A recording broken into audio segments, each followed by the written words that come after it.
Stop flicking the light. I'm trying to make my video. Turn it back on. Okay. Sorry about that. Hi, guys. All right. So, from Corpus Christi, Texas, that's where I'm at. Okay. Last year we had a hurricane, and it was Hurricane Hannah, Cat 1, maybe Cat 2. The millibar pressure and wind speed originally forecasted for a Cat 2. These are some of my kids. And anyways, it came out to be like a real strong Cat 1 for Corpus Christi, Houston area, Brownsville area. Didn't really go too much towards Houston. A lot of rain though. This year, the projected hurricane season is going to be just as active, if not worse. We've already seen major snowstorm here in Texas, and the weather's not going to get any better. It's going to get worse. It's not going to let up at any time soon. You can go on and on about what's causing it, global warming, weather control. It doesn't matter. Who cares? Okay, it doesn't matter how or why it's happening. The fact is that it's happening. Okay, not only that, is over the last few years, Tornado Alley has also been extending more south. And so we are expected to get more tornado activity also in the south. And that's not going to be just Texas. That's also neighboring states, usually eastern states. Okay. My video tonight is to ask everybody to prepare for a few weeks of water and food for everyone in your family, including your pets.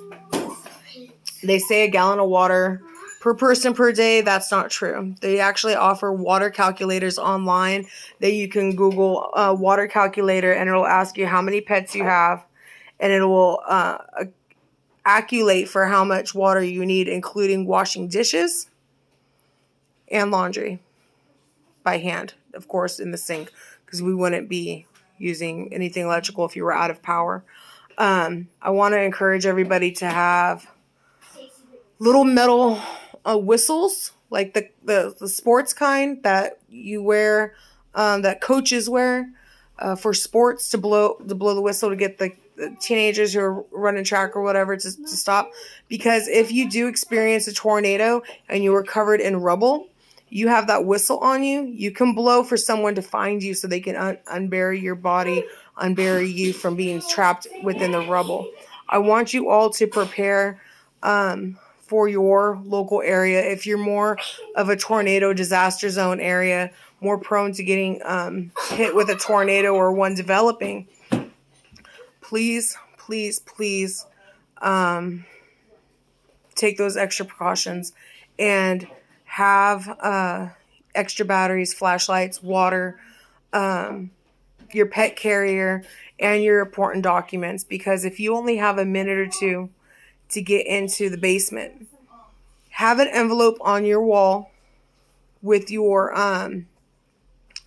birth certificate, social security cards, driver's license, insurance information, where you can grab it.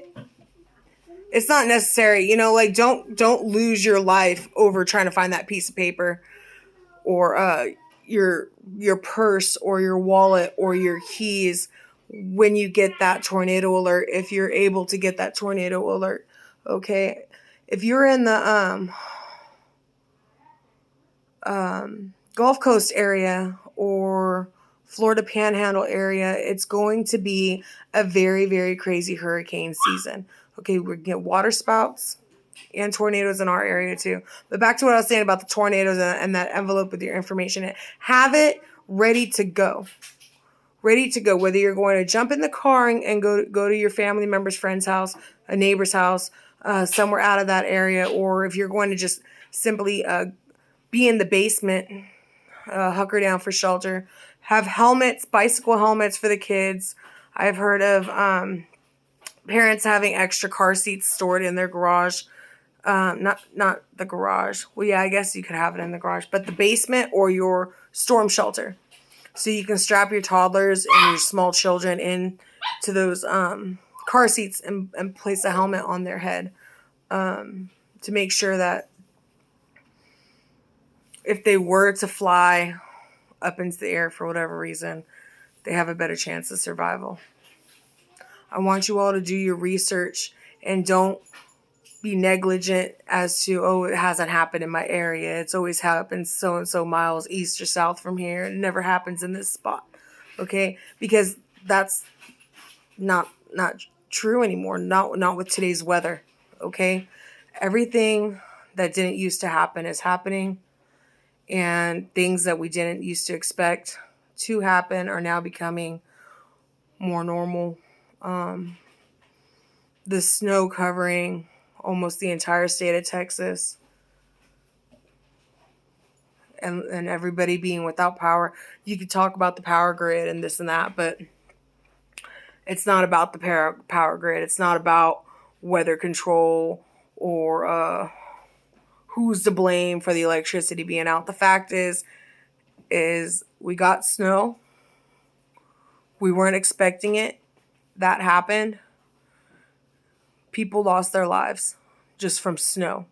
Just from snow. People survive blizzards every day. Northeasterns, hurricanes. People survive them every day. Texas gets laid out with snow. People start getting sick, dying, hypothermia, dying. You know, we also had COVID going on, so I'm sure that didn't help anything. But I'm a single mom with 3 kids, and I take the highest precaution every year. Don't wait till the last minute to buy the wood to board up your windows if you're in the Gulf Coast area. Don't wait until the last minute if you're in the Florida area and you need to board up because there's a hurricane coming. Don't wait until you don't have any PVC piping to turn back on your water when all your pipes freeze over and burst. Don't wait. Have some supplies ready. If you're in a freeze zone where you know that there's a chance, or even think there could be a chance of your pipes freezing over and breaking, have some extra PVC piping in your garage with some elbows and T-shapes, little pieces to get your water back on. Have a way to boil your water, whether that's a little barbecue pit or but not inside your house. Don't do it inside your house. You can suffocate and die, catch your whole house on fire. And don't use your ovens to warm your house, because I use my oven to warm my house for a week here in Texas because I don't have any central air. Look, as you can see, there's no air vents in my my ceiling here. Okay? None. It is just regular walls. I use a window AC. It's over there. But anyways, we don't have central heat here. And so because we don't have central heat,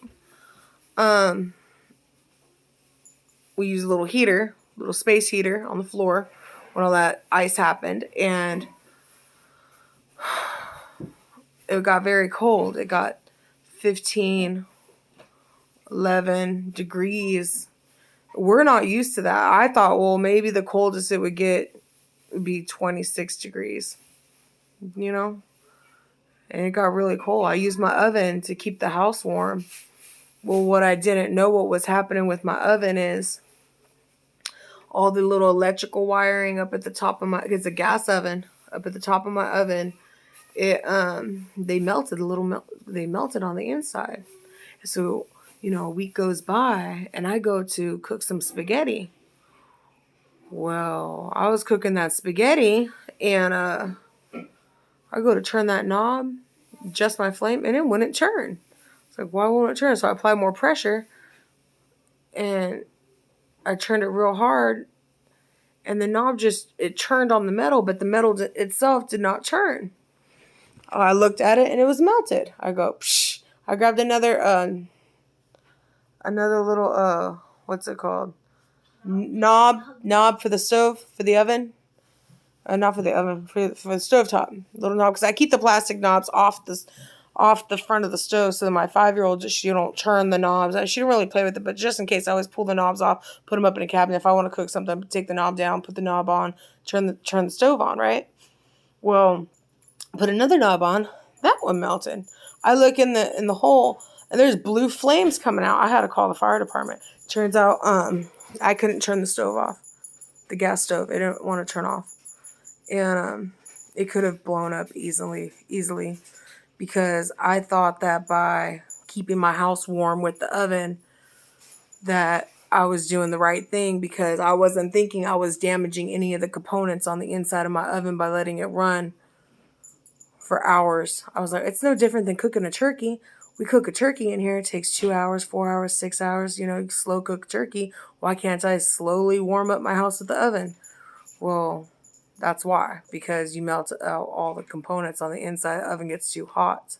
I had my oven at like maybe 400 for 4 hours one time. Then I had it at 8 hours another time, just trying to not freeze to death.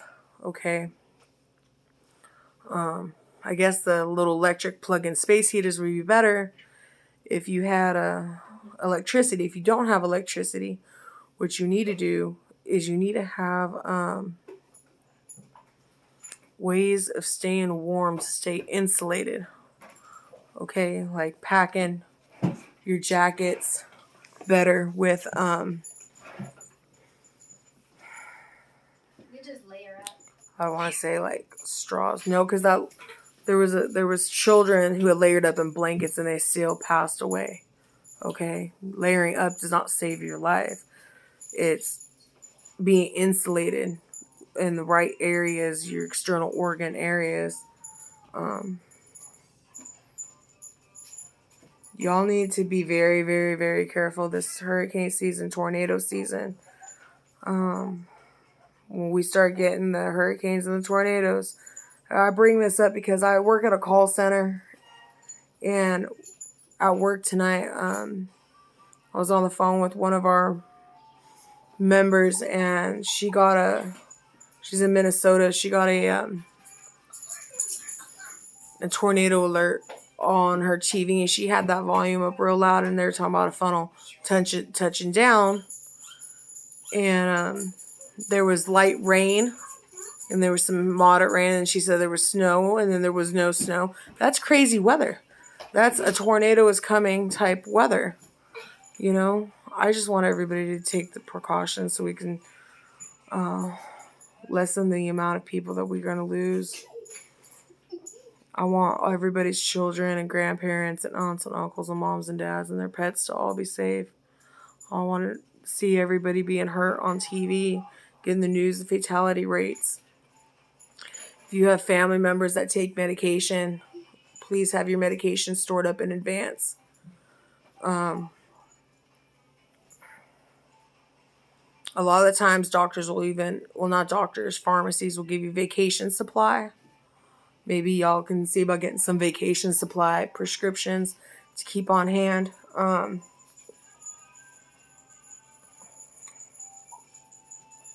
Pet carriers, important documents, water. Look up on YouTube on how to purify dirty water. There's many different ways to go about doing it. Some will use filtration system of rocks and sand to filter water. Some will just boil the water.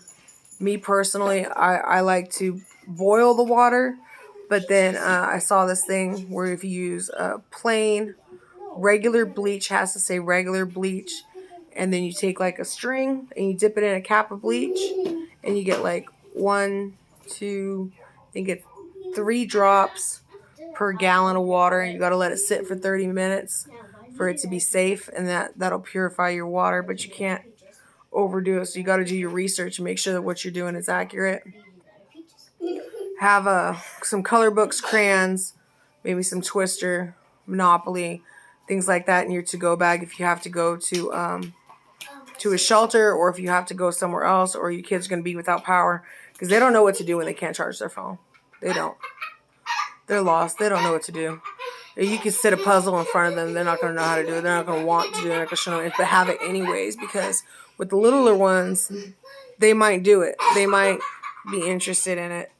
Of course, you can always charge your phone with a car charger. Have a car charger in your emergency bag with your flashlights and your batteries.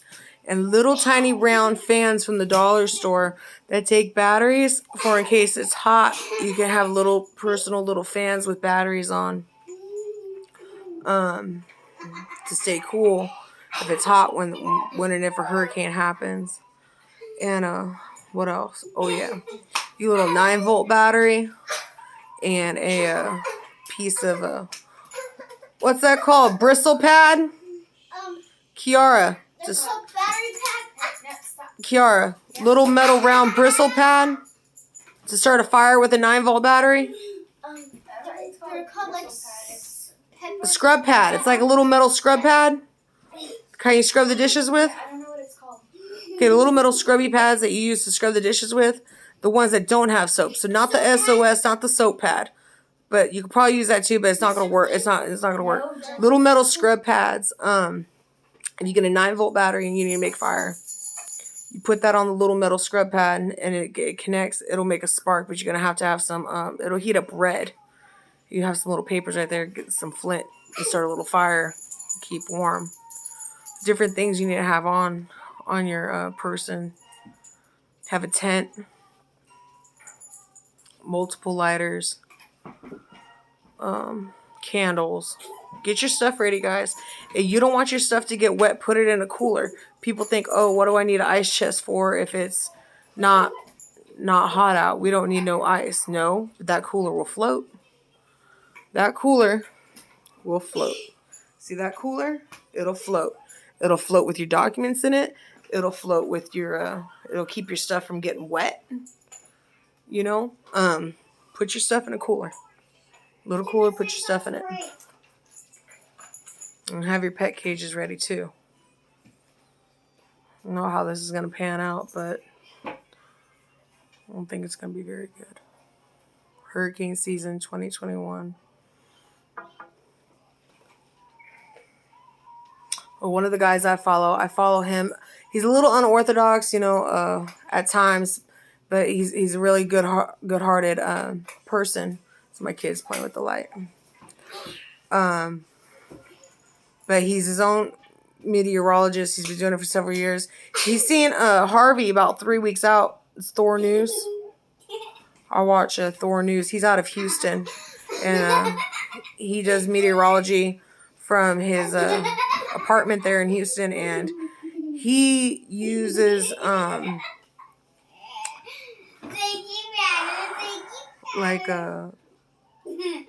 science involving the moon and the sun and the positions and the solar flares to help him determine his thoughts on hurricane season each year. And he also monitors the water dams and the rivers and the overflows of any water banks and all the rainstorms.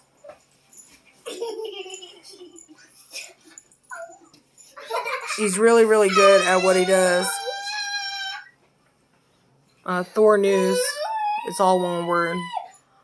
And no, he's not paying me to say that or anything like that. I am subscribed to his channel, but I don't even know what's really going on with his channel, and I've been working a lot lately. I'm just telling you who I watch, and then I also do my own research. I look at windy.com, and then I also look at tropicaltidbits.com, and I look at the GFS models myself, especially when the seasons start picking up, so I can see what's going to happen. My kids are fighting right now. They're kicking each other on the couch. But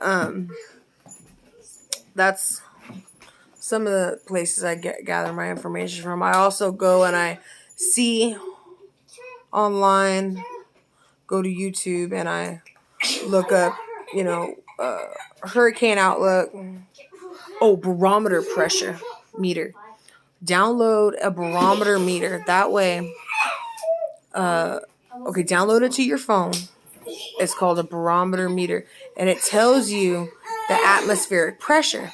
And when the pressure starts dropping, because I believe it's supposed to be like 30 or 29.9 or something like that, it'll show you when the pressure drops. Wherever the pressure is dropping is where the hurricane is going. So make sure you look up barometer meter, free barometer meter, and it'll tell you because they get it from the airplanes too. Their readings, they collect them from the airplanes, so they get the accurate information from the airports, and then it goes to the app, and it tells you what the barometric pressure is in your area.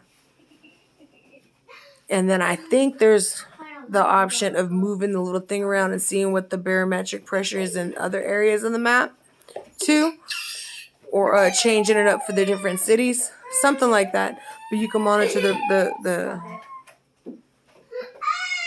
barometer pressure, the barometric pressure, atmospheric pressure. That helps.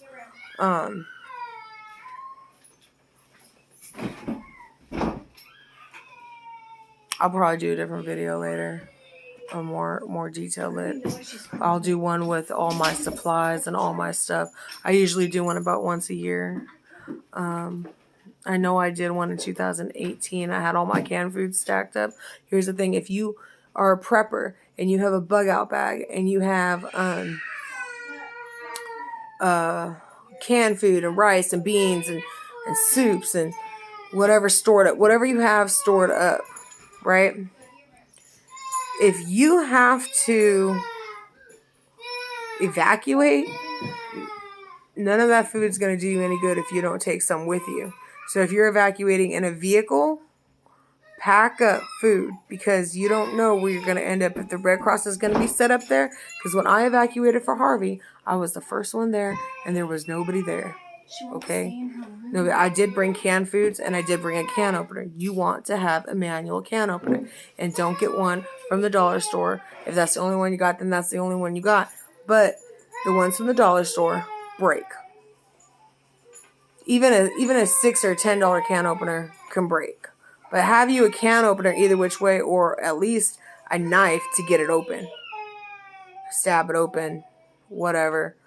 And then just, do your due diligence not to get any metal shreds in your food. But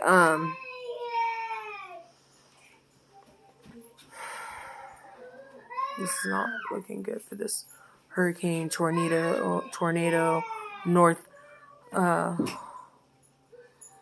northeastern rest of the year that's coming up. Then they talk about Ebola and the other country coming back.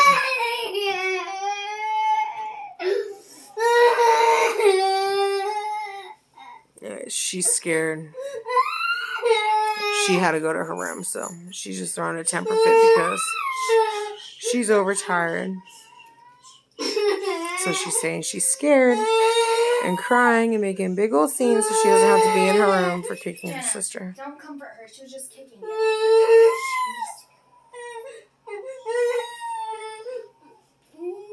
I'm going to do a better video later because I just am. But I'll probably show you how I have my stuff set up. Which right now I need to restock all my stuff as well. Like my candles, everything.